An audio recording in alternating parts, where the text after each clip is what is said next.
British ಅಧಿಕಾರಿಗೆ ಸವಾಲು ಹಾಕಿದ ಪ್ರಸಿದ್ಧ ಮನೆತನ. ಈ ದೇಸಾಯಿ ಮನೆತನದತ್ತ ಹುಬ್ಬೇರಿಸಿ ನೋಡಿದ ಬ್ರಿಟಿಷ್ ಅಧಿಕಾರಿಗಳು ಸ್ವತಂತ್ರ ಪೂರ್ವದಲ್ಲಿ ಅತಿ ದುಬಾರಿ ವಸ್ತುಗಳನ್ನು ಹೊಂದಿದ ದೇಸಾಯಿ ಮನೆತನಕ್ಕೆ ಸೇರಿದ ದಿಟ್ಟ ಧೀರ ಮಹಿಳೆ ಜೈನಾಪುರದ ಕಾಶಿಬಾಯಿ.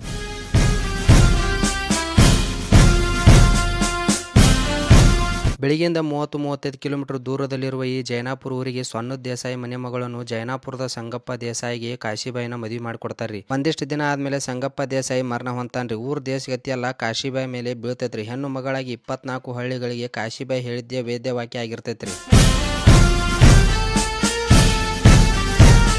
ಜೈನಾಪುರದ ಕಾಶಿಬಾಯಿ ತನ್ನ ಮನೆಗಳಿಗೆ ವಿದೇಶಿ ವಸ್ತುಗಳನ್ನು ತರಿಸುವ ರೂಢಿ ಇರ್ತೈತ್ರಿ. ಹಾಗೆ ಒಂದು ದಿನ 1942ರಲ್ಲಿ ಕಾಶಿಬಾಯಿ ರೋಲ್ಸ್ ರಾಯ್ಸ್ ಅನ್ನೋ ಒಂದು ಕಾರ್ ಗಾಡಿ ತರಿಸ್ತಾಳ್ರಿ. ಈ ಕಾರ್ ಗಾಡಿ ನಮ್ಮ ಕರ್ನಾಟಕದಲ್ಲಿ ಮೈಸೂರು ರಾಜರ ಕಡೆ ಬಿಟ್ರೆ ಇಂಥ ಕಾರು ತರಿಸಿದ್ದು ನಮ್ಮ ಜೈನಾಪುರದ ಕಾಶಿಬಾಯಿ ಅಷ್ಟೇ ರೀ. ಹಿಂಗ ಒಂದಿನ ಅಂದ್ರೆ 1942ರಲ್ಲಿ ಬ್ರಿಟಿಷರ ಕಾಲಿರ್ತೈತ್ರಿ. ಬ್ರಿಟಿಷರು ಬಿಜಾಪುರಕ್ಕೆ ಬರುವ ಸಲುವಾಗಿ ಡಿಸಿಗೆ ಹೇಳ್ತಾರೆ. ಆ ಬ್ರಿಟಿಷರ ಅಧಿಕಾರಿಗಳು ಸುತ್ತಾಡಕ ಡಿಸಿ ಕಾಶಿಬಾಯಿಗೆ ಬಂದ ಕಾರ್ ಗಾಡಿ ಕೇಳ್ತಾನ್ರಿ. ಆದ್ರೆ ಕಾಶಿಬಾಯಿ ಇದು ನನ್ನ ಸ್ವಂತಕ್ಕೋಸ್ಕರ ತಂದಿರುವ ಕಾರು, ಯಾವುದೇ ಕಾರಣಕ್ಕೂ ನಾ ಕೊಡುದಿಲ್ಲತ್ತ ಅಂತ ಹೇಳ್ತಾಳ್ರಿ. ಇದರಿಂದ ಬ್ರಿಟಿಷರು ಆ ಕಾರ್ ಗಾಡಿ ರೋಡ್ ನಲ್ಲಿ ಅಡ್ಡಾಡಬಾರದು ಅನ್ನೋ ಸಲುವಾಗಿ ಲೈಸೆನ್ಸ್ ನ ಕ್ಯಾನ್ಸಲ್ ಮಾಡ್ತಾರ್ರಿ. ಆದ್ರೆ ಕಾಶಿಬಾಯಿ ತನ್ನ ಕಾರಿಗೆ ದನಗಳ ಹೆಂಡಿಯನ್ನು ಕುಳ್ಳು ಮಾಡಿ ರೋಲ್ಸ್ ರಾಯ್ಸ್ ಕಾರಿಗೆ ಹಚ್ಚಿಡ್ತಾಳ್ರಿ. ಆದ್ರೆ ಕಾರ್ ಗಾಡಿಯನ್ನು ಬ್ರಿಟಿಷರಿಗೆ ಕೊಡ್ಲಿಲ್ಲ. ಬ್ರಿಟಿಷರಿಗೆ ಶೆಡ್ ಹೊಡೆದು ನಿಲ್ತಾಳ್ರಿ ಜೈನಾಪುರದ ಕಾಶಿಬಾಯಿ.